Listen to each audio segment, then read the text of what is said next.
a experiência que eu tive nesses 20 anos, aqui na França, e mais de 20 no projeto, quando você vira as costas e vai embora, ou você deixa alguém realmente que toque e coordene, que incentive, que seja o responsável, quando você deixa meio fluido para todo mundo fazer, eu não sei por quê, porque não tem explicação, eu que sou ignorante em ciências cognitivas, né? Uhum. O projeto acaba ficando assim, um ou outro faz, mas não o projeto inteiro. Em todos os países, isso é engraçado. Mesmo na China, que a figura do chefe ele mandou, tem de fazer.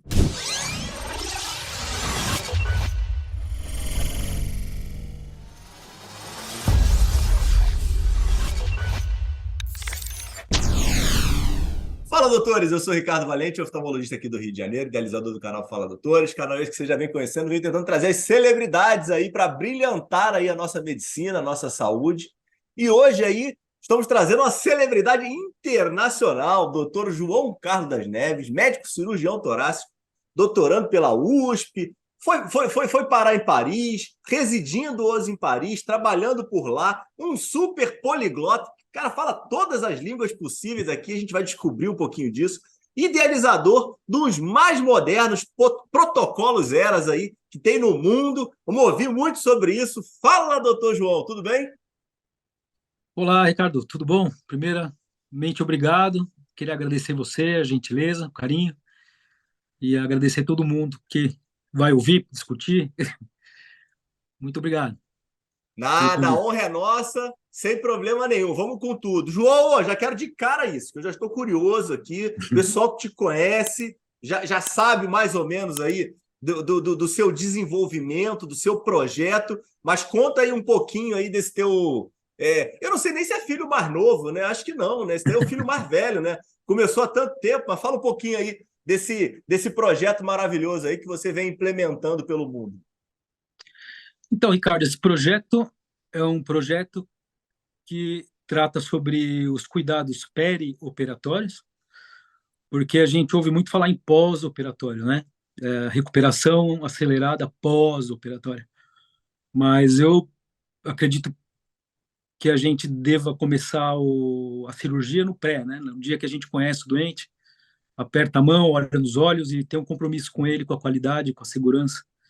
Então, esse projeto ele chama International, que eu espalho ele pelo mundo, Perioperative, que não é pós-operatório, Europrogram, porque fiquei 20 anos fazendo aqui na Europa, mas hoje em dia, como a gente desenvolve muito com os colegas de Shenzhen, na China, até eles propuseram o nome Eurasian Program.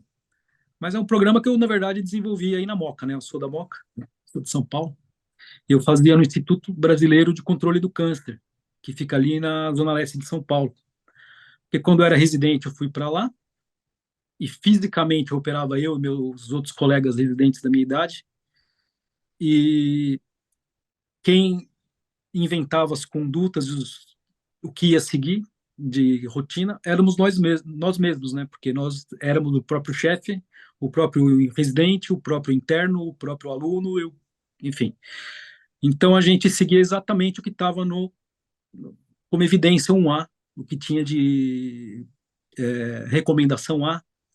Então não havia ninguém acima da gente que dissesse para fazer diferente. Um exemplo, a recomendação daquela época já dizia para não deixar o paciente em jejum desde a meia-noite, por exemplo, no pré-operatório. E a gente conseguia, porque não tinha. Éramos nós apenas, né? Era ler a recomendação, ler a evidência 1A e implantar. Não usar opiáceo. Então a gente conseguia fazer facilmente, porque era uma estrutura pequena. Era eu e mais alguns colegas, até tem o artigo que você citou, que é o Fast Track Rehabilitation for Uhum, uhum. Lung Cancer Lobectomy. Você vê lá que são aqueles colegas, e então a gente lia os guidelines e aplicava. Então, no fim, a gente não inventou nada, né? Assim, nada. Depois inventamos algumas coisas, mas no fim, tudo começou apenas por duas coisas. Acho que a principal, que era ficar perto do doente. Como era na Zona Leste, a gente pegava o metrô e ia, e depois o trânsito era ruim para voltar para dentro, dentro da cidade. Então, a gente ficava do lado do doente. E a gente aprendeu muita coisa ficando do lado do doente, né? Então, tudo que eu vou te contar daqui para frente, eu posso resumir em uma palavra, não em duas. que é compromisso, né? A gente se comprometia a ficar ali do lado, e isso trouxe, então, a gente descobrir várias pequenas, médias e grandes condutas que traziam qualidade e segurança, né, para esses doentes. Quando que isso começou, João? 1996 eu comecei já a fazer algumas coisas, e o projeto mesmo foi por volta do começo dos anos 2000, 2001, 2002, é da Você época da fica na, publicação. você fica na USP quando? Quais são os teus anos de medicina? Eu entrei em 91, na turma 79. Até foi uma turma interessante, porque o vestibular daquele ano teve um erro na impressão do manual, e eles puseram como peso 2 muitas matérias de humanas. Então, muita gente desse ano eram pessoas que eram egressas de outras faculdades de humanas. Então, foi um ano interessante.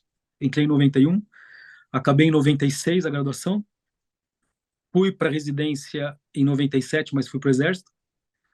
Voltei de novo no R1 de cirurgia geral, ainda na USP, tudo na USP, em 98. Depois eu fiz tórax também na USP.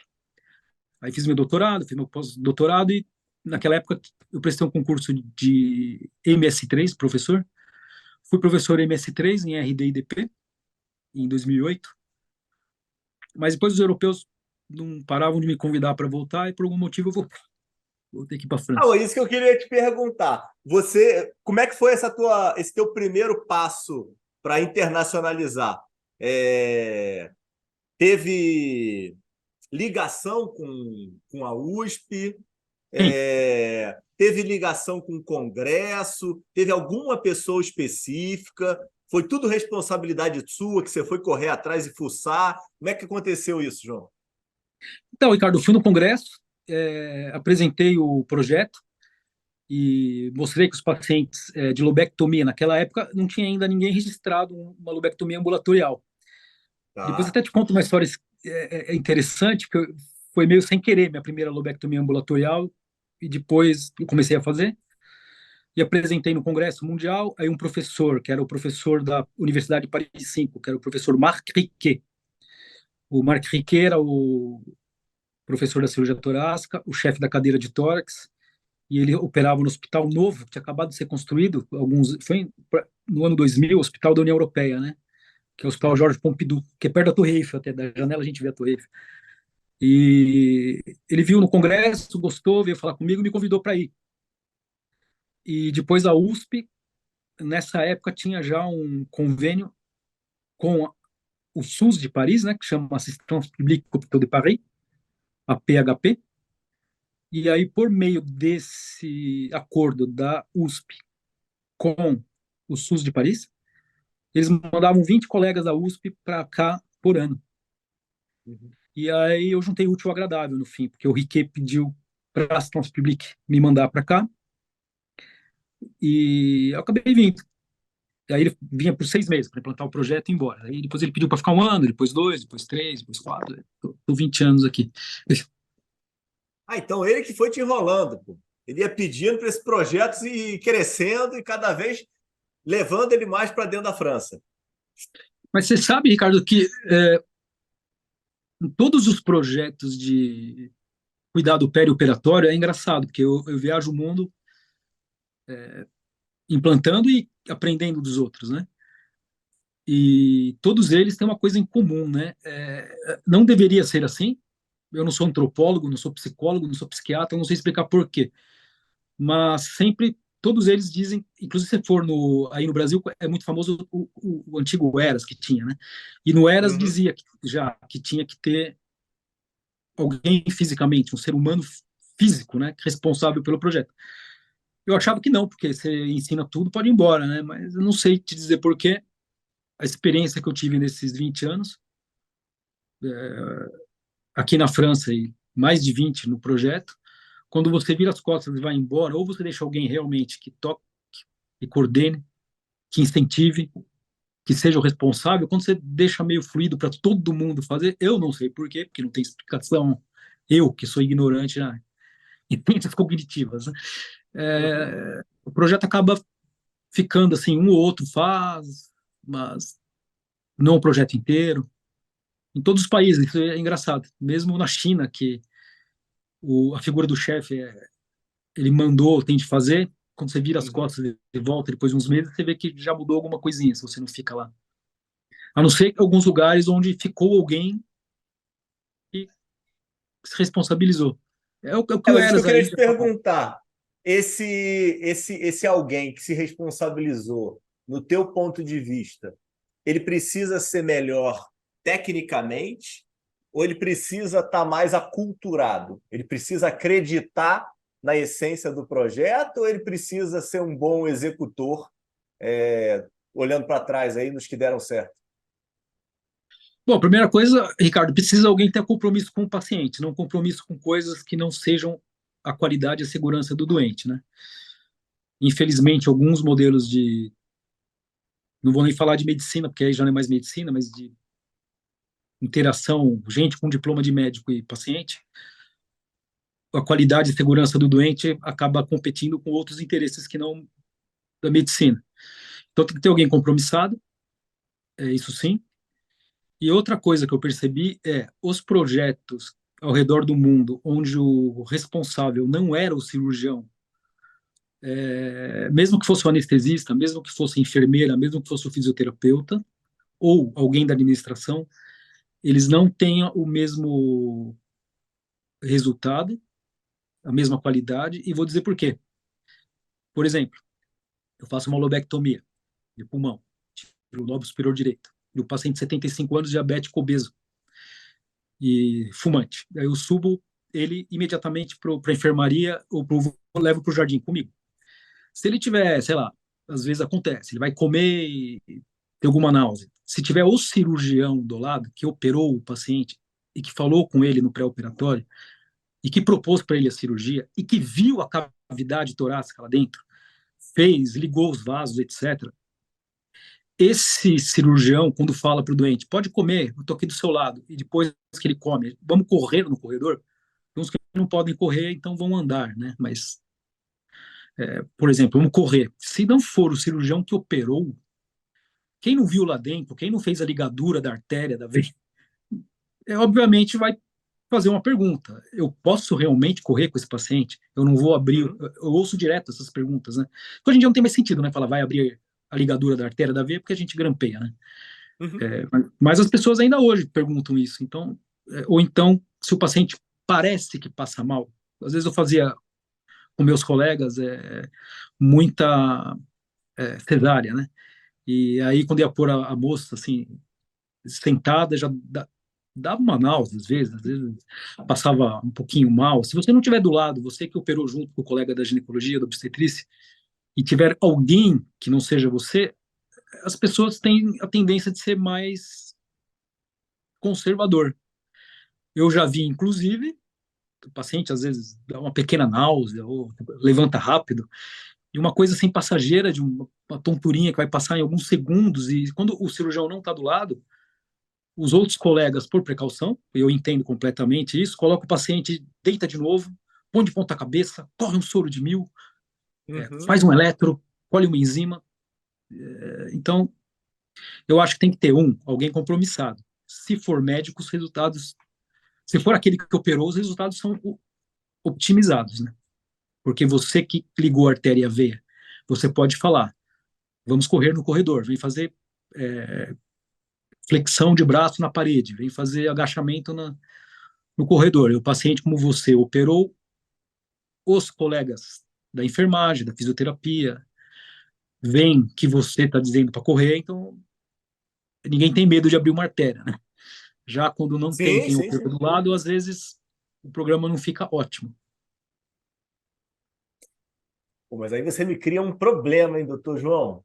Porque eu entendo totalmente o que você está colocando, concordo com o teu ponto, mas aí você tem um problema de valor de tempo, né? Sim, O teu tempo de sala é espetacular, né? Mas aí eu te deixar do lado do paciente, né?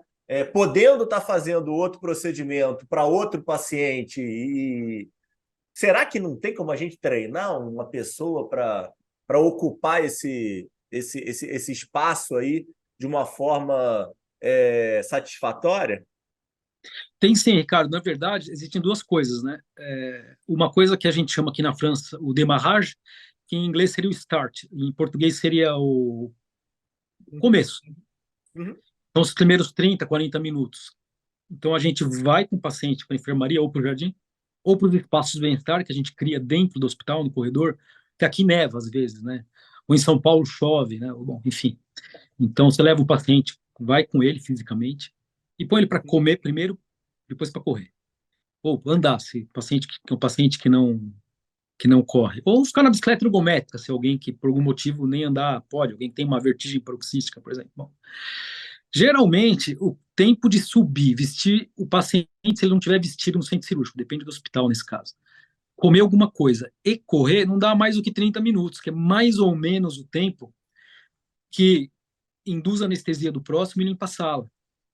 entendi. Então, no fim, dá mais ou menos o tempo que um cirurgião, se operar na mesma sala, vai ter. Claro que eu sei, quando eu estava no Brasil, às vezes a gente pegava duas salas, né, um fim de semana, um sábado, Uhum, aí fazia uma cirurgia em uma e outra noutra, em uma e outra noutra.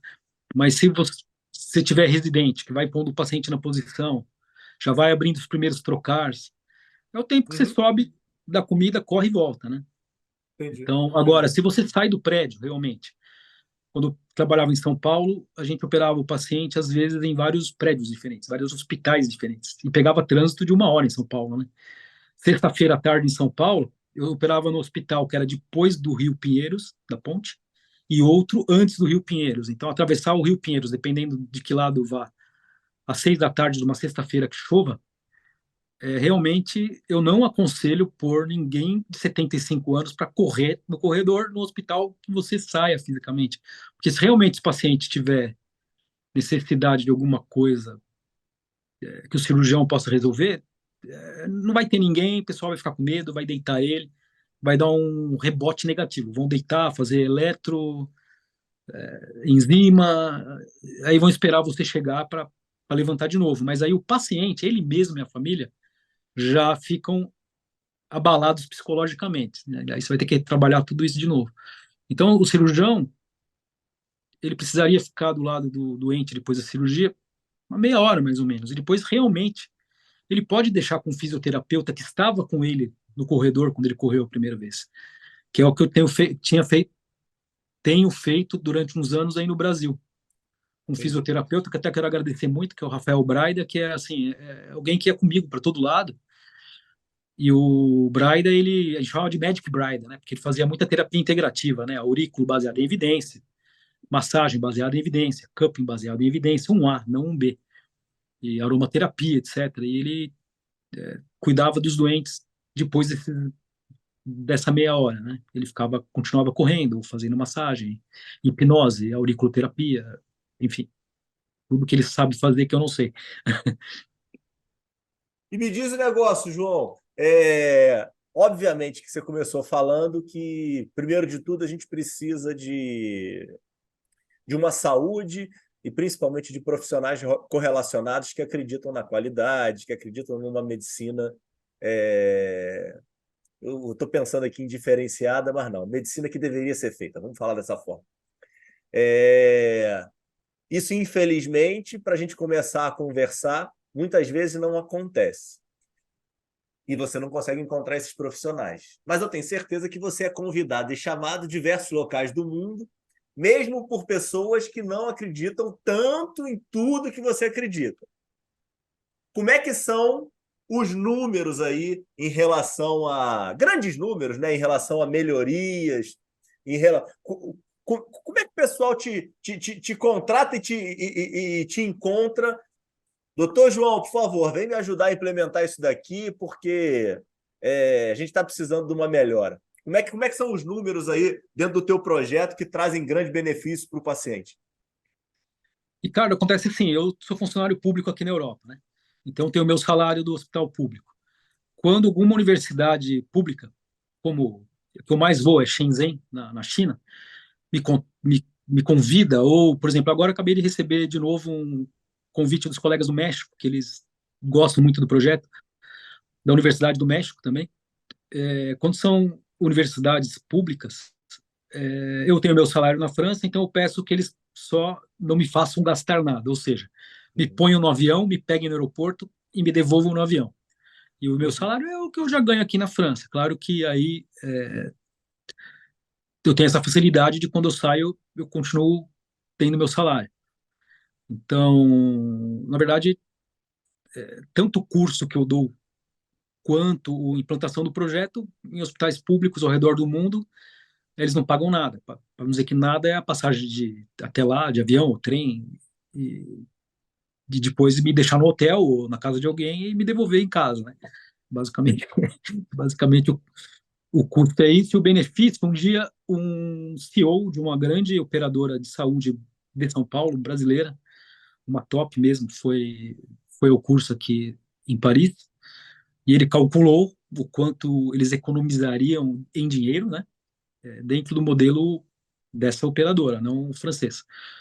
Uhum. Eles economizariam a cada 100 euros que eles investem numa lobectomia, eles precisariam investir apenas 27 euros. Economizaria 73. Esse é o cálculo de uma grande operadora Uhum. Uhum. aí do Brasil. Top. Agora, claro que depende de cada sistema de saúde. Aqui na França, o paciente, a gente custa por diária, né?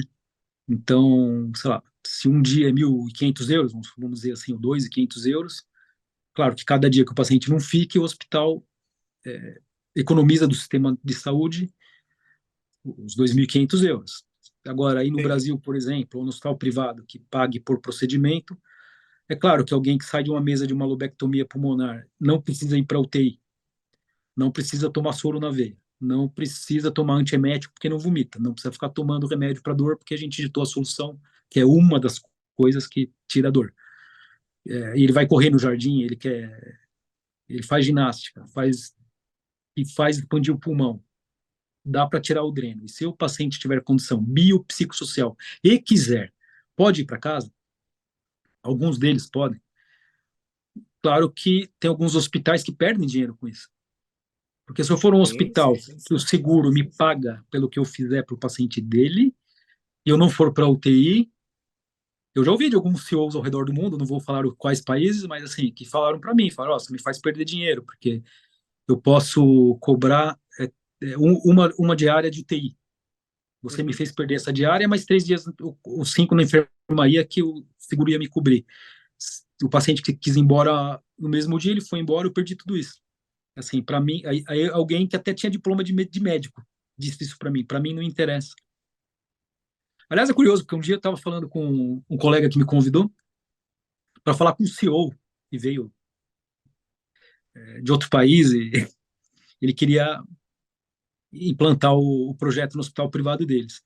Aí ele falou, eu conversando com o CEO, cara a cara com o CEO, e esse colega que me convidou atrás do CEO, por um motivo da cadeira onde estava posicionado. E aí o CEO falou para mim assim, olha, João Carlos, eu quero que você implante o seu projeto nos pacientes que eu pago a conta, que são do meu seguro, do meu hospital. Mas os pacientes que são do outro seguro, do qual eu recebo o dinheiro e quem paga são os outros, eu não quero que você faça. Eu falei assim para ele, falei, olha, eu entendo que o senhor não seja médico e fale isso, mas para gente que é médico, isso é impossível, porque a gente, quando sabe uma coisa que diminui risco Sim, e sim. complicações, a gente faz, né? A gente não quer saber qual que é o seguro do doente.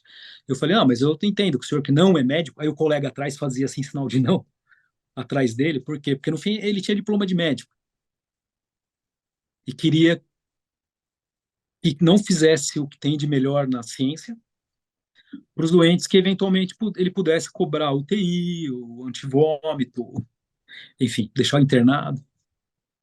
Então isso não É existe, né? complicado. Não, infelizmente, né? Isso aí é o mundo que a gente está vivendo, né? E É de o mundo que certa a gente forma vive. de certa forma é o jogo que a gente tem que jogar, né? É difícil, é difícil, é difícil, difícil demais. Mas em relação à taxa de contaminação, de melhora para o doente, de melhora para o paciente, acho que você colocou muito bem a questão de viabilidade financeira, vamos colocar dessa forma, e acho super interessante. Contei aqui inúmeras pessoas diferentes aí, personalidades diferentes assistindo o episódio. Mas vamos ficar na nossa essência aqui, um objetivo do paciente em si. Como é que são os números de melhora para o doente mesmo, por mais que cause prejuízo financeiro? Na verdade, causa ganho financeiro, né? Tudo isso. A gente economiza 73%, mas. Aliás, uma frase que eu falo para os internos, para os residentes, para os estudantes, Ricardo, eu falo: a medicina de verdade, né? Que é a medicina que a gente olha no olho do doente, pega na mão, conversa, ela é muito barata, né? Porque a gente faz diagnóstico Sim, sim. conversando com o doente, pondo a mão, pondo o estetoscópio, palpando. A gente evita muita complicação e muita heterogeneia de estar do lado, de conversar, bom, enfim. Então, o que traz de bem para o doente, né? Então, vamos lá. Da minha parte, eu comecei com a cirurgia, mas hoje em dia a gente pode fazer isso também em pacientes não cirúrgicos. O fato de a gente seguir o que está já preconizado pelas evidências, com recomendações A, por exemplo, vou dar um exemplo. A gente está do lado do paciente para controlar até quando ele pode beber água com carboidrato e às vezes com ou sem glutamina. Uhum. Se a gente está do lado do doente, a gente consegue acertar o time disso. Se a gente não está no hospital, não está do lado, às vezes as pessoas acabam deixando o paciente em jejum por mais tempo. Então, um exemplo simples, né? Quando a gente acaba uma cirurgia de um paciente que bebeu água com carboidrato até a hora da cirurgia, a gente consegue dar comida imediatamente na mesa de cirurgia ainda. Acaba de fechar o último ponto de uma lobectomia pulmonar, de uma colecistite, de uma esterectomia, aberta ou fechada, pouco importa, a gente consegue já dar comida na mesa de cirúrgica. Claro que depende da enfermagem, da CICIH, para determinar o que pode entrar como dentro do bloco, né? Geralmente são coisas industrializadas, aquelas bolachinhas de pacote, aquelas coisas assim. Não vai comer nada que não seja autorizado dentro do bloco. Então o paciente já come imediatamente. E não tem estase. Então não tem aquele vômito de estase. E a gente vê que, por exemplo, em colestectomia, esterectomia, mulher jovem que não fuma vomita muito, né? E mesmo que a gente não faça o PIAS. Então, ela não tendo essa iatrogenia de ficar de jejum iatrogênico e tendo estase, ela não vomita. Então, ela come, não vomita. E o não vomitar não é apenas uma coisa simples e técnica, né? Não vomitou, pode ir de alta, é um critério. Não. Além disso, isso também. Mas o paciente, quando ele come e não vomita, e fala, nossa, doutor, mas eu já posso comer? Pode. Isso também dá um empoderamento. Ele vê que as coisas estão dando conforme já tinha sido conversado, né? Você vai comer, você vai correr no jardim, você vai ganhar massagem, você não precisa ficar, se tudo der certo, não precisa de soro na veia, não que a veia não esteja ali permeável, né? Mas não tem nada pendurado. Sim, O paciente sim, pode sim, correr, sim. pode pôr sua roupa. Até tem uma história interessante, um dia eu operei uma paciente aí no Brasil, e aí a gente punha a roupa dos pacientes dentro de um saco, que a enfermeira etiquetava, falava com a CCH para ir estéreo estéreo não, limpo para o bloco, para vestir os pacientes na mesa cirúrgica, depois que acabava a cirurgia. Aí a gente até na RPA fez uma salinha com um espelho grande, que eu mesmo fui comprar, eu e o Físio, o Braida, né? A gente pegou o carro, foi comprar um espelho grande, assim, para as mulheres se vestirem, né? E a gente sabe que mulher não, descabelada, sem maquiagem, às vezes não gosta muito de sair por aí. Ainda mais paciente jovem, né? E era uma colecistectomia. Aí, da hora que a paciente sai do banheirinho, da sala de recuperação, ela estava de salto alto. Sim, 10 minutos depois da cirurgia. Aí a gente ia falar, putz, mas você vai andar de salto alto? Aí ela virou pra gente e falou assim, nossa, doutor, eu sem meu salto alto não sou ninguém. Aí tivemos de andar muito com cuidado com ela devagarzinho, porque essa não correu, porque ela de salto alto. Mas só para dizer que pequenas condutas do tipo seguiu o que diz a recomendação, a ciência de dar água, dar carboidrato, não deixar o paciente hipotermia. O anestesista, se ele confia no cirurgião, que ele vai infiltrar plano por plano, não só a parede, não só a pele, o Sim, gordura e o sim, sim. músculo, e o peritônio, a pleura, o pericárdio, mas ele vai instilar algo anestésico e antirreflexo nas vísceras. Ele vai fazer uma anestesia tanto somítica quanto esplâncnica. Isso faz com que o anestesista não precise dar tanto da droga sistêmica. Isso ajuda muito o anestesista a acordar o paciente no último ponto, até antes. Se tiver entubado, até estubar o paciente antes de a gente fechar a parede, porque a parede está infiltrada com essa solução. E até a minha esposa, ela é anestesista, né? A gente brinca que a gente pode fazer uma equação onde a altura da barraca entre o cirurgião e o anestesista prediz o outcome do paciente. Porque se o anestesista mete a barraca lá em cima, ele não quer conversar com o cirurgião e vice-versa, né? Então vai ser um mundo esquizofrênico, né? O cirurgião vai fazer o que der na cabeça dele ali, o anestesista. Agora, quando a gente trabalha com a barraca olho no olho, a gente fala para o anestesista, né? Ó, já tirei o pulmão, então agora eu vou. E tirei os linfonodos, eu vou drenar e fechar. O anestesista já começa a acordar o doente. Mesmo que ele esteja de lado, se o anestesista estiver na sala do lado, ele conversa com o paciente mesmo de lado e vê se ele está com a posição boa do braço, da perna, e consegue gerir isso.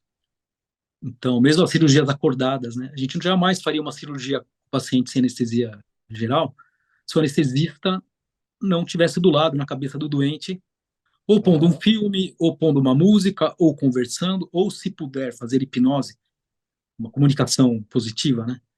Sim, ou aqui na França usa muito o Hipno-VR, que é uma máquina de hipnose, né? Que o paciente escolhe o que ele quer no pré-operatório, depois ele põe a realidade virtual. Não estou fazendo, não ganho nada da Hipno-VR. E ele viaja lá é mais ou menos o que a gente faz em pediatria, às vezes põe um desenho para a criança, né, durante o procedimento. Então, o que o paciente ganha ele não ganha as iatrogenias, né, de a gente estar longe, né? Muita coisa que a gente Sim. vê de iatrogênico é porque a gente não está perto, né? Eu acho que se um anestesista fica do lado do paciente, como diz a minha esposa, que é anestesista, né? E que ela cita um anestesista americano que fazia em plástico uma cirurgia também com anestesia minimamente invasiva. Ele falava ficar do lado do paciente, bit by bit, breath by breath. Então, ficar do lado, né? Assim, eles ganham isso, não vomita, não tem náusea, não tem dor, porque se a gente se compromete a infiltrar todos os planos com uma solução duradoura, não uma solução que vai durar 2 dias ou 3 dias, como a bucnipossomal, nem muito menos algo que vai durar horas, né? Como Xilo ou Naroprins, mesmo com corticoide, mesmo com uma solução realmente duradoura e que tire 100% a dor na maioria dos pacientes. Se o cirurgião se compromete a isso, tira a dor, tira a necessidade de opiáceo, com isso tira o ilho do opiáceo, tira a distensão abdominal do opiáceo, que monta, sobe o diafragma e dá telectasia na base. Isso tira a zonzeira que alguns pacientes têm, se toma opiáceo, tira a náusea, tira vômito. Isso permite o quê? O paciente comer e se movimentar. E o movimento, Ricardo, é a coisa mais analgésica que tem, né? O movimento, o paciente andar, fazer exercício imediatamente, e não passar por comunicação verbal e não verbal negativa, do tipo ir para uma recuperação pós-anestésica, quando ele já está no score de Aldrich, ele já está com Aldrich 10, 12 na mesa cirúrgica. Então ele já tem, no score de Aldrich, já tem critério de alta da recuperação pós-anestésica antes mesmo de sair da mesa cirúrgica. Então, por que vai para um lugar frio, nu, cheio de fio, cheio de barulhinho na cabeça dele, ficar deitado, né? Isso é uma comunicação muito negativa, né? No fim, e dá dor nas costas, né? Não é Mas me diz um confortável. negócio, quanto tempo que você demorou para tua esposa confiar em você aí, para ela mudar os processos dela para alinhar isso? Na primeira cirurgia já dá para confiar ou isso demora? Então, Ricardo, existe um estudo de um americano que é o Roger Mitchell, que estudou o quê? Como que você consegue implantar uma inovação. Até quem gosta de inovação, é interessante ler esse livro. Ele chama de Fusion of Innovation, que é do Roger, Mitchell Rogers. E ele fala que existem personalidades no ser humano, né? Alguns são os innovators, que é gente que inquieta, né? Que quer achar melhorias e respostas. Depois ele escreve a personalidade do early follower, que é alguém que vê e rapidamente se convence. Ele descreve, ele tem o livro inteiro, a vida inteira dele ele estudou isso. Depois tem o late follower, que demora para. E tem o laggard, que não vai mudar nunca, nunca, nunca, nem que ele veja. Então eu tive sorte, porque a minha esposa, ela é uma pessoa que estuda e ela já sabia de muita coisa que a gente falava no curso. Então ela é uma pessoa Você inovadora. saiu bem nessa resposta, hein? Eu me dei Gostei, bem. hein? Então, quando eu chegar em casa, eu evito de apanhar da esposa. E não, E mas não. aí, me diz um negócio. Outra coisa que é importante é. Tua esposa opera com você aí na França? Vocês aí conseguem selecionar anestesista? Opera com quem está no dia? Como é que funciona aí essa questão de modelo aí de cirurgia francês e brasileiro aí? Faz aí um mínimo paralelo. Então, a gente sempre brinca, mas é uma coisa muito séria, na verdade, que tem de ter o binômio anestesista-cirurgião, onde você for. Se alguém te convidar para implantar o Uhum. projeto na China, a primeira coisa que eu aprendi você primeiro pergunta para quem te convidou: você tem um anestesista e um cirurgião para me indicar? Por quê? A minha esposa, ela diz o seguinte, que às vezes ela quer fazer os passos, o que a melhor evidência científica hoje diz, por exemplo, infiltrar todos os planos preemptivamente, antes de cortar, antes de furar, antes de queimar, antes de amarrar, antes de mobilizar uma alça, um útero. Às vezes ela quer, mas o cirurgião não quer, por vários motivos. Às vezes por pressa mesmo, né, que ele tem outra cirurgia em outro hospital. Às vezes Sim, porque sim, sim. não quer. Bom, ela disse que então ela, como não está dentro da cavidade, ela consegue fazer um bloqueio antes ou depois, mas não dá para ela entrar em campo, o cirurgião. Ela fala que ela sofre porque ela quer fazer, o cirurgião não quer. E não, eu não opero com ela, na verdade, infelizmente. Seria meu sonho. E eu sofro o contrário. Às vezes eu quero fazer, e alguns anestesistas, às vezes, são laggards, né? Eles não querem, eles querem fazer. Eu tinha um colega francês que ele falava assim, já velhinho, ele falava assim: eu só acredito na morfina. Ele fala. Então, assim, alguém que te fale isso é difícil dialogar, né? E E realmente com ele ele foi eu não teu fazia. anestesista por muitos anos? Não, graças a Deus eu operava com outro anestesista, que até eu tenho muita saudades que Deus o tenha, ele já não está mais entre nós, que é o Dr. Urbsch. E eu gostava tanto dele, mas tanto dele, da anestesia dele, que o curso que eu dou, ele era dividido em duas partes, agora é um só. É um curso de 8 dias, mas o curso era dividido num programa para anestesistas que eu chamei de programa Urbsch, em homenagem a ele. Ah, Era um legal. anestesista velhinho, de Luxemburgo, que ele fazia uma anestesia dos sonhos, assim. Uma pessoa muito aberta. Então não tem a ver com a idade, né? Ele já tinha 70 e poucos anos e era muito aberto. E eu já peguei gente jovem que quer fazer aquela anestesia dos anos 50, né? Morfina, etc. E, João, me diz um negócio, agora dando uma volta em tudo, hoje aí, depois de alguns episódios que a gente tem aí no programa, eu tenho uma certeza que a, a infância, a essência e a origem de tudo diz muito de quem a gente é hoje. Como é que foi esse início de todo aí na Moca? Fala um pouquinho aí de como é que era a ausência ou a presença dos seus pais, como é que foi a tua infância mesmo? Muitos estudos, era muito ligado à música, artes, esportes. Como é que foi esse início? Você sabe, Ricardo, que isso é muito importante, porque eu tenho até uma teoria sobre isso, que eu não vou me delongar aqui, mas eu vou responder a sua pergunta, que vem muito a calhar. A Moca era um bairro industrial quando era criança, né? Assim como a ABC ali, é muita indústria. E meu pai e minha mãe, eles brincavam com a gente, falavam assim, como ali tinha muita indústria, eles falavam assim, em ciências exatas, você não consegue mentir nem um minuto, né? Em ciências biológicas você consegue mentir alguns anos, em ciências humanas você consegue mentir alguns séculos. Por quê? Porque tinha muita fábrica ali, o emprego que tinha era industrial, né? Então era assim, você consegue pôr essa máquina aí e me fazer uma peça? Você não conseguia mentir mais de um segundo, né? Porque se você falasse, consigo, tá, então faz, né? Faz um parafuso que entra aqui, faz. Então existia um drama na Moca do. Minha mãe é italiana, né? Meu pai é português. Existia um drama desses imigrantes tardios, né? Que vieram depois da Segunda Guerra, que era a primeira geração, era eu e meus irmãos, né? Então era um desespero de estudar, né? Porque minha mãe falava assim, filho, ela tá viva ainda, né? Ela ainda fala, filho, Nós já, na pobreza nós já temos. Falava tudo errado, ainda fala. Então estuda para ser útil, para não ser um inútil, né? Então era o conceito de só a bitola Aham. salva, né? Se você não souber muita matemática, química, física, biologia, história, você não vai conseguir inventar nada, não vai conseguir fazer nada, né? Então existia assim um drama de estudar, e até era engraçado, né? Meu pai é de origem judaica, né? E ele trazia sempre um livro para mim. E ele falava que era o povo do livro, né? Eles eram o povo do livro. E nem que seja de 1.000 cruzeiros na época, né? Ele sempre trazia um livrinho para mim e me mandava ler, né? Então tinha isso quando era criança, assim, na Moca, esses filhos direto de imigrantes.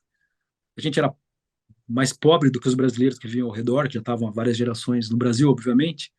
E existia que a única saída nossa era ir para a escola pública. Eu fiz a vida inteira escola pública e estudar bastante, porque achava-se que tinha que entrar na universidade pública, que e daí sim desenvolver coisas para a sociedade, né? Que era o conceito de ser útil ou inútil da minha mãe. Então, Quantos assim, se irmãos, você João? tem um irmão que já morreu, teve um Ah, câncer nesse de mesmo. pâncreas, que era Aham. enfermeiro, e minha irmã que está em São Paulo ainda aí, também inventa umas coisas, trabalha com finanças, ela inventa umas equações também. Mas todo mundo tinha que estudar, esse era o caminho. Esse era o caminho. Inclusive, depois até eu fico preocupado, e a mãe da minha esposa, minha sogra, ela é demógrafa, e ela da Unicamp, e ela estuda imigração italiana, né? Eu até pedi para minha sogra, para minha esposa, eu falei, fala para sua mãe estudar os oriundi, né? Porque eu tenho uma impressão minha, muito subjetiva, que muita gente que foi formada com esforço do povo brasileiro público, Uhum. que foi para o ITA, para a Unicamp, para a USP, usou o esforço do povo brasileiro, inclusive eu, né? Eu me coloco nesse. E depois, por algum motivo, voltou para a Europa, né? Eu acho que isso foi uma fuga de Faz cérebro sentido. muito maior do que talvez a historiografia brasileira cuide. Talvez se alguém se debruçar sobre esse assunto, porque os japoneses também vão para as universidades, mas eles são decassegue no Japão, como meu cunhado e minha cunhada são de origem japonesa, mas eles voltam, né, para o Brasil. Agora o europeu de primeira geração, ele volta para a Europa e fica, né, por vários motivos, né? Por motivos culturais, como por exemplo, em medicina, a gente consegue aqui fazer uma medicina tratando só do doente, sem precisar honrar compromissos impostos por coisas não médicas, né? Então acho que houve uma fuga de cérebro muito grande, eu acho. Ainda não vi nenhuma literatura, eu até tento, procuro aí no Brasil, mas parece que é um assunto que não interessa muito por enquanto aí. Talvez um dia vai interessar, não sei se um dia vai, mas eu acho que muito europeu, filho de europeu dessa época, estudou, né, a vida inteira com dinheiro público, o esforço do povo brasileiro público.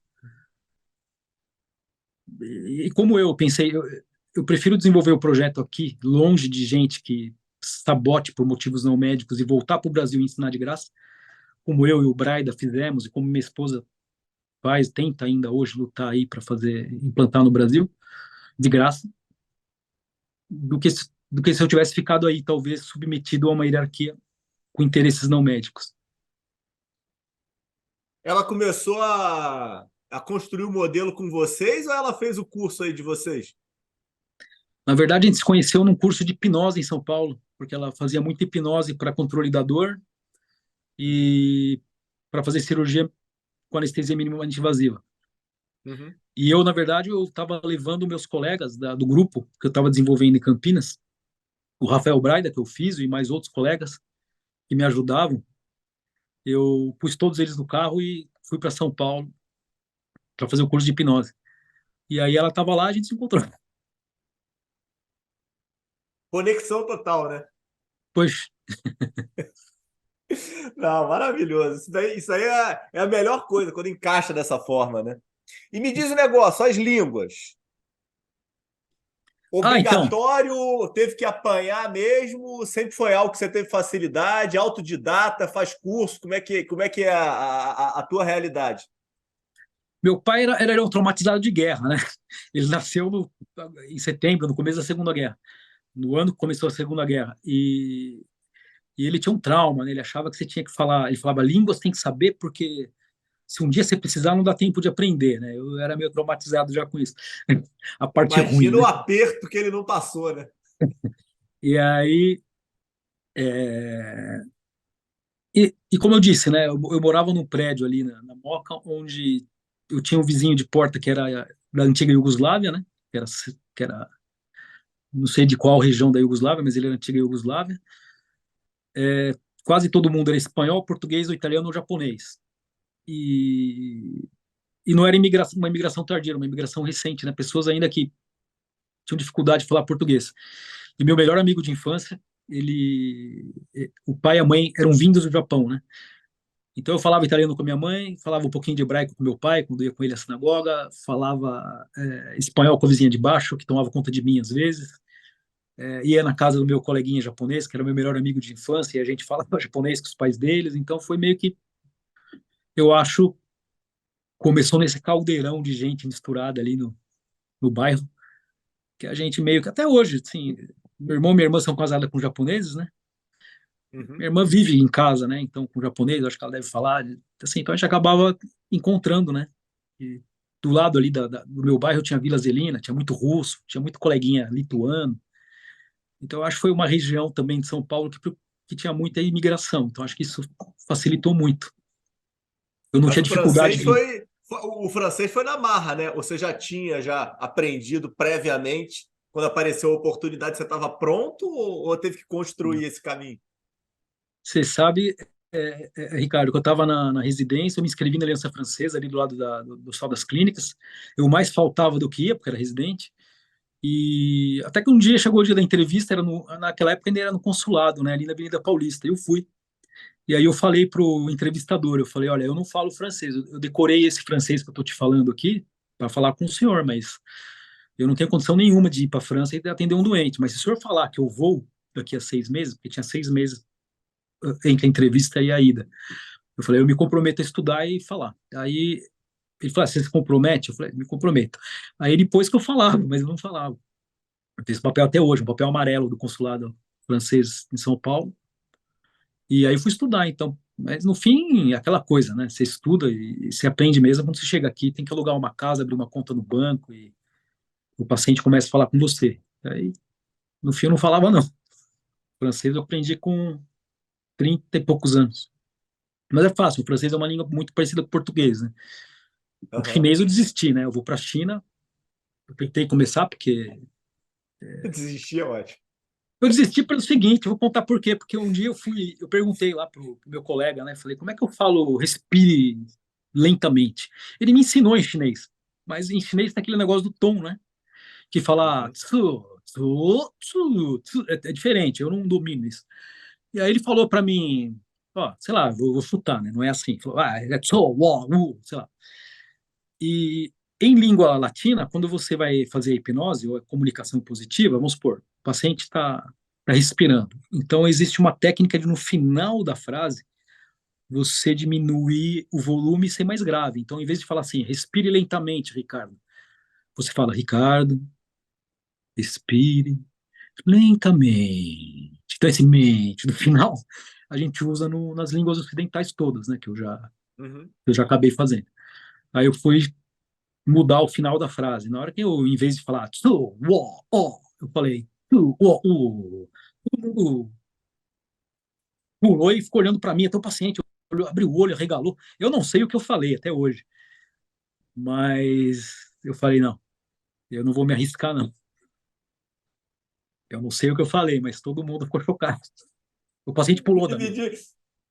me diz um negócio. Em que momento aí da tua estruturação acadêmica excepcional você começou a avaliar e perceber os benefícios da hipnose e de outras vertentes aí dentro da saúde que te agregaram, te deram esse background todo hoje que você tem? Você veio de uma medicina completamente cartesiana, né? Como é que foi isso? Essa chave, esse turning point aí. Então, Ricardo, tem duas fases, né? Uma, antes da medicina que a gente não aprende na USP, teve a medicina que a gente aprende no Ocidente, né? Que é operar, dar remédio, etc. quando eu perguntava na época, por que depois de uma lobectomia não pode comer arroz e feijão? Eu nunca tinha uma resposta que me convencesse. Por que o paciente não pode andar, não pode correr? Não tinha uma resposta que me convencesse. Então eu comecei a procurar quais que eram as evidências de que não podia comer, que não podia, e não tinha, né? Muito pelo contrário. Então acho que a primeira fase foi ver da onde que a gente tira que tem que evoluir dieta. Da onde que a gente inventa que tem que ter ruído hidroaéreo para dar comida. No fim, você vai ler as evidências. Quando era interno ainda, em 95, já tinha publicação que operava o intestino aberto, da Cleveland Clinic, se não me engano, esse trabalho de 95, que eles ressecavam o cólon ou intestino delgado, aberto na época, e dividiam em dois grupos prospectivos, né?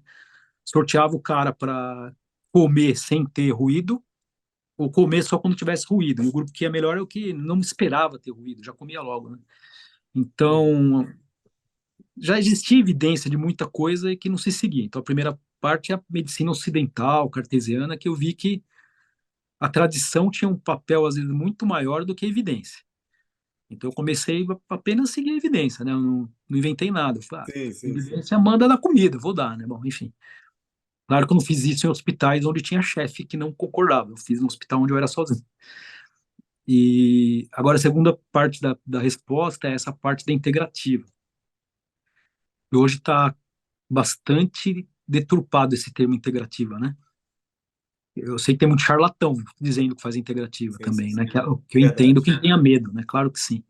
Mas eu só uso a integrativa que tem evidência 1A, e existe. Por exemplo, eu até brinco com os residentes, eu falo, você sabe que esse adenocarcinoma aqui que eu vou operar, esse tumor que a gente vai operar hoje, vai fazer uma lobectomia. Eu falo para eles, a lavanda, o óleo essencial de lavanda, de altitude francesa, que a gente vai usar na aromaterapia, tem mais evidência científica do que a lobectomia que a gente vai fazer. É verdade. E por que eu comecei a usar a medicina integrativa? Porque alguns anestesistas não deixavam eu infiltrar minha solução. E os pacientes, a solução líquida, né, que eu injeto durante o procedimento todo, em todos os tecidos, em alto volume, tanto na parede quanto nas vísceras, que eu não injeto mais em estilo nas vísceras. Bom, eles não deixavam usar a solução. Aí o paciente precisava tomar analgésico, às vezes na veia, às vezes opiáceo. Eu comecei a me perguntar o que eu poderia fazer para acabar com a náusea, com o vômito. E aí eu fiquei chocado, por exemplo. Você sabe que no guideline internacional contra náusea e vômito, mais conhecido, que tem, tirando a Antártica, tem faculdades de todos os continentes. Isso inclui Harvard, Cambridge e aí vai.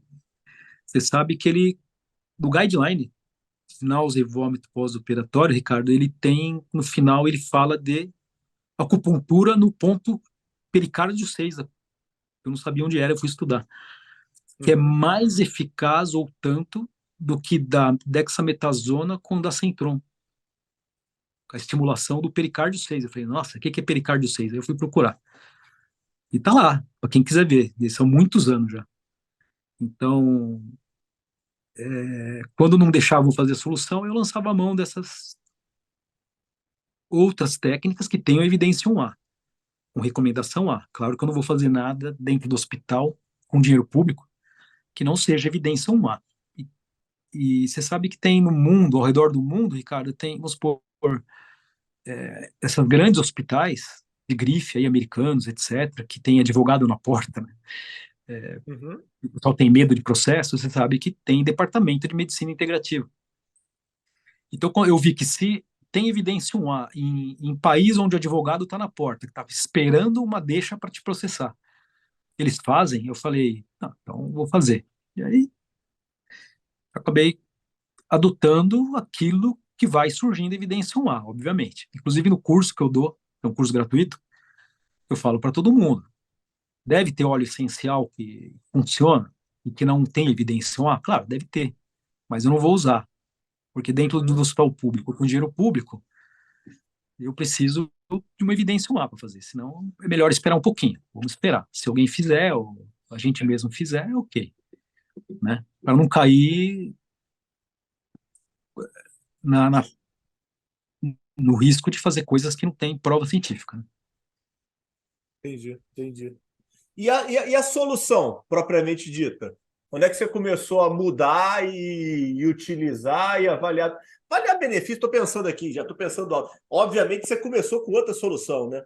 Foi Sim. transformando e elaborando ela até chegar no que ela é hoje e muito provavelmente ainda vai melhorar ainda, né?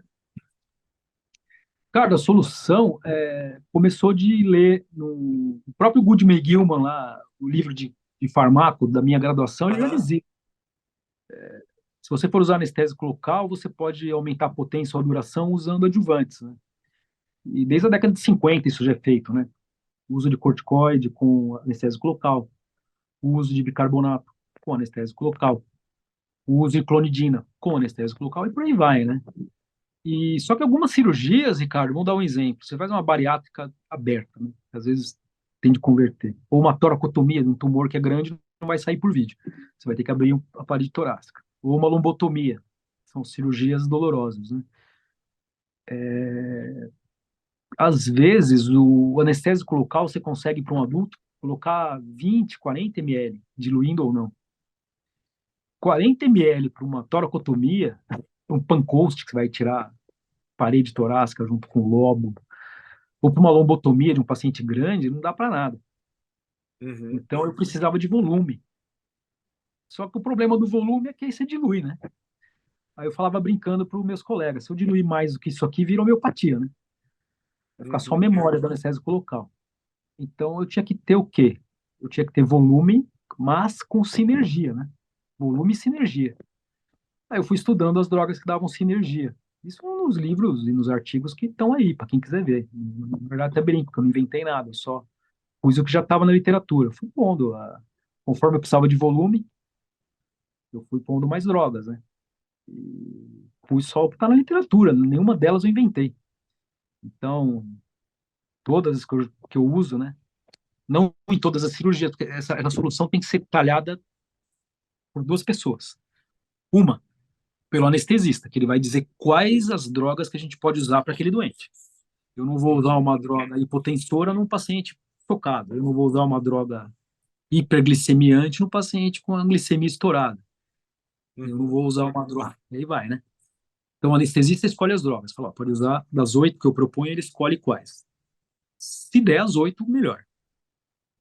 E depois o volume eu escolho de acordo com a extensão anatômica da cirurgia. Se eu vou fazer uma cirurgia com a extensão anatômica, uma tiroideia, é pouco o volume.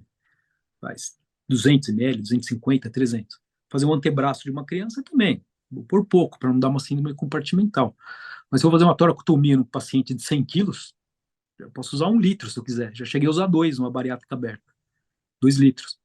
Mas aí precisa de soluto, né? Senão vira água pura, né? Agora, eu até vou dizer, não que na água pura não tem efeito, que estudando as hidrodissecções, a água pura tem efeito também, mas bom, não vou nem entrar nesse mérito. Vou entrar no mérito das drogas que estão ali. E a solução, ela forma um cristal.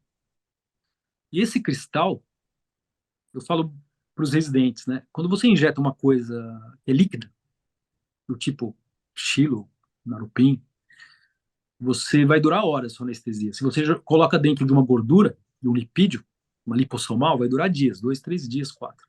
Mas se você colocar num cristal sólido, isso vai durar meses. E como eu descobri que dura meses? Foi sem querer. Aliás, vou dizer quem descobriu foi minha esposa, a Betina. Por quê? Porque eu só injeto na cirurgia, porque eu sou cirurgião, mas ela fazia um ambulatório de dor crônica.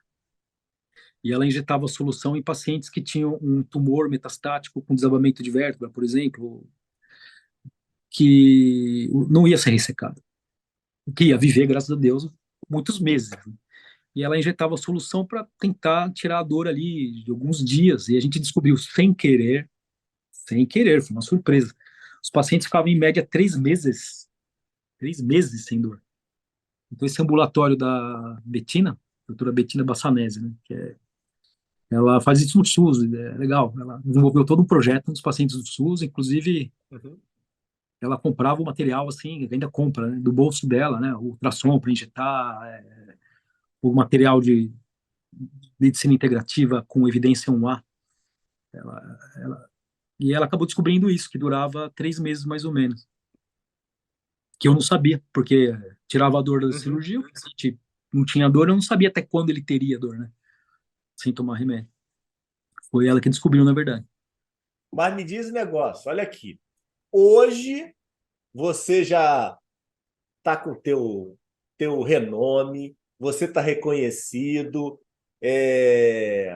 Como é que era essa história no início? Botava o mapa lá. Eu sou anestesista do Dr. João. Meu Deus do céu, mas eu não quero operar com esse louco aí de jeito nenhum. Ou não acontecia nada disso? Acontecia. Acontecia. Ainda acontece, né? Porque como diz o Mitchell Rogers, que descreveu Diffusion of Innovations, né? Tem gente que não aceita nenhuma inovação, independente de quem Aham. vem implantá-la, né? Mas quando eu era residente, eu tive muita sorte, porque quando eu fui para o Instituto Brasileiro de Controle do Câncer, eu tinha um anestesista, que era o Dr. Mário. Eu tenho que tirar o chapéu para ele, porque era um homem muito compromissado com o doente, um ótimo anestesista. E eu sentava, fazia um briefing, né? Sempre, que ainda faço, né? Sempre faço um briefing e um debriefing, né? Com a equipe toda. E eu discutia com ele o que eu podia pôr de infiltração, né? E ele sempre também muito estudioso, a gente estudava junto e ele me ajudou a fazer essas primeiras anestesias no IBCC, nos anos 90, e, e a gente tinha resultados incríveis. Foi lá que foi a minha primeira lobectomia ambulatorial, que depois eu descobri que foi a primeira lobectomia ambulatorial da literatura, que foi sem querer também. O paciente perguntou para mim, doutor, eu posso ir embora? Ele chamava Luiz, né? Eu falei, não, Luiz, você acabou de operar hoje. Ele falou, pô, doutor, mas o senhor mesmo me contou que a medicina é cheio de dogmas, cheio de crenças, é uma religião que não, a gente não se baseia na ciência, mas quem falou que eu não posso ir embora para casa hoje? Eu falei, velho, você fez uma lobectomia, né? Ele falou, mas eu tô bem, tô correndo aqui no jardim, já tá tudo certo. E ele morava perto de mim. A gente pegou o metrô junto, ali na zona leste de São Paulo, linha vermelha, na Bresser, e fomos para casa, ele morava perto de mim, tinha meu telefone, na época tinha o bip, lembra? Aquele bip preto, de tijolão, Sim, né? sim, sim. Mas eu dei telefone meu da casa, tudo, e deu tudo certo, e no fim, Não tocou, não? não, no fim, no dia seguinte, ele ligou para dizer que estava tudo bem. Ele ligou para dizer que ele foi no serviço dele e as pessoas falaram assim: E aí, Luizão, suspenderam sua cirurgia? Aí ele levantou a camisa e falou: Não, olha aqui, ó, tô operado. E você Mas registrou isso, João? naquela época, eu sou muito velho, né? Naquela época não tinha esses telefones que a gente hoje faz filme, mas eu tenho vídeos antigos, não dessa época, mas os pacientes já corriam já há muito tempo. Entendi. E me diz esse negócio, João. Como é que tá hoje aí a tua visão em relação a esses 20 anos aí de história aí na França e paralelo com o Brasil? Como é que você vê aí que andou a medicina especificamente aí que você está praticando? Ela continua flat, estável? Você acha que tiveram muitas variáveis dentro dessa vida aí de 20 anos na França? E se você conseguir ainda complementar com alguma coisa da medicina aqui que você ainda acaba tendo alguma vivência no Brasil, maravilha. Eu acho, Ricardo, que a diferença crucial é que aqui é predominantemente pública, né? Na França. Então, com tudo que é público, a máquina é maior, é mais pesada, muda menos no decorrer do tempo, a não ser que tenha alguma mudança muito radical aí de governo. Então, obviamente, aí no Brasil, eu trabalhei aí nos hospitais de grife de São Paulo na década de 90, né? Começo de 2000. Uhum.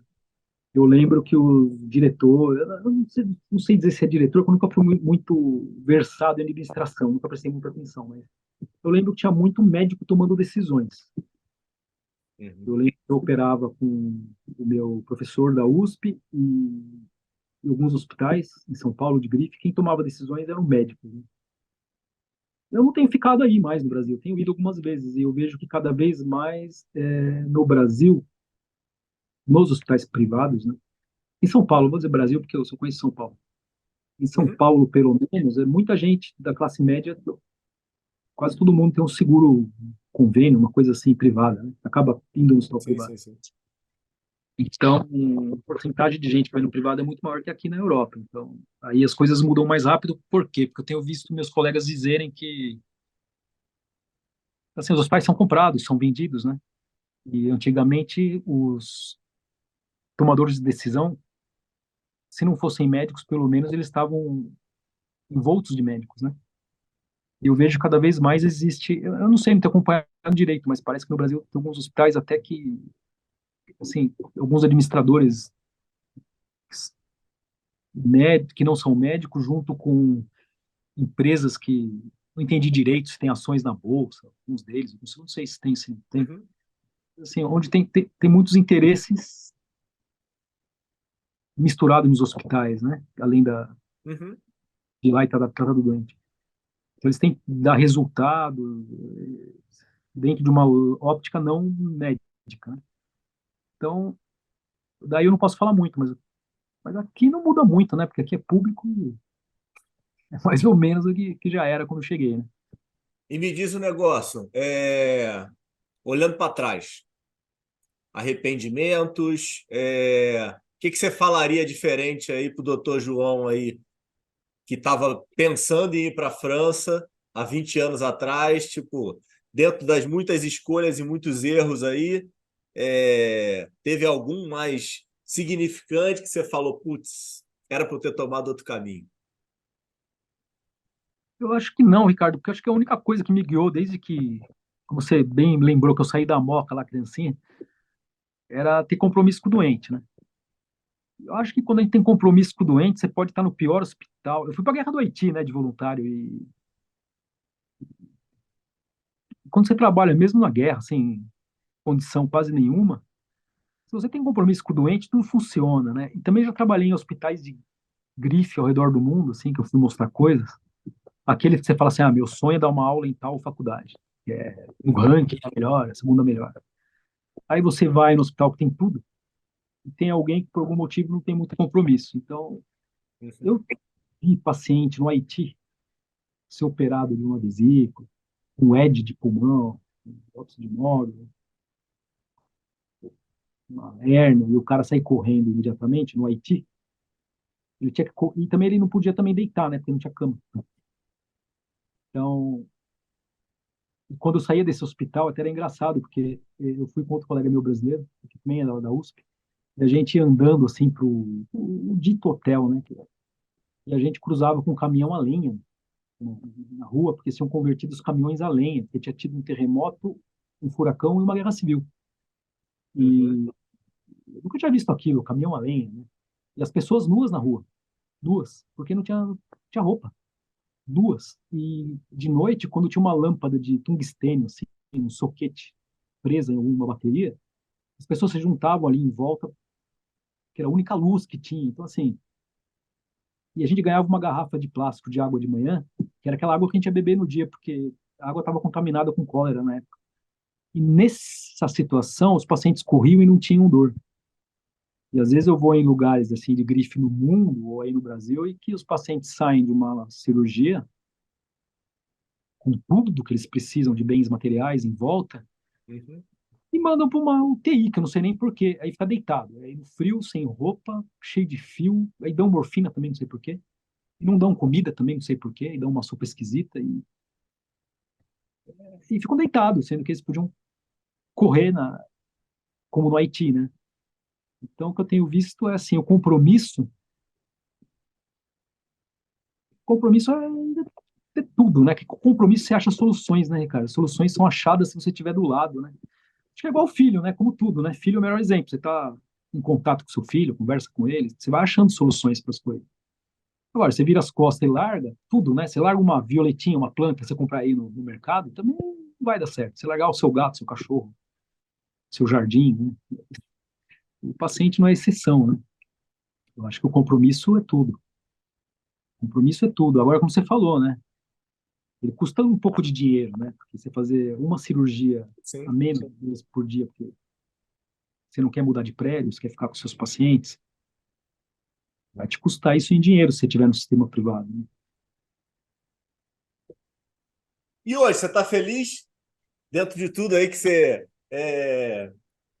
conseguiu construir e vem aí implementando para os teus pacientes, como é que o doutor João está? Como é que o João está hoje? Não é o doutor João?